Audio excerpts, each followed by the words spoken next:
Hello y'all, welcome back. Today as well we have got you another video. In this video I'll show you how you can actually go ahead and simply check your Walmart gift card balance. But before that, please make sure to like our video, subscribe our channel, and yes, without any further delay we will simply start our video. For the matter, what you're gonna do is simply gonna go ahead, access your Walmart app in your mobile phone that you have installed. Then once your Walmart app is totally open, here in this kind of homepage you're gonna access for yourself, and afterwards what you're gonna do, you're gonna go ahead, tap on this option called account given below.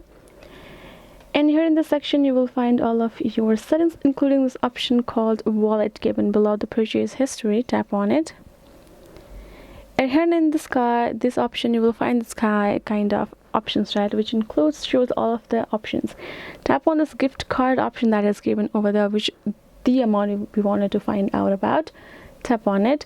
Now you first of all you have to add a gift card for you. You can see card number, pin 4 digits, gift card nickname optional. If you do not know or you don't have access to it, you don't have to add. And you can even see in this reference picture, it shows where the pin code and the card number you will find. Once you have done that, tap on this save card, and then you will be able to check out the balance of your gift card. You can tap on this don't have a pin, which will give you an access to get your pin access if you know your card number. That way you will be able to know the gift card balance. So yes guys, this is simply it. I hope this video was helpful to you all. Thank you so much for watching, and yes, I'll see you guys in our next video.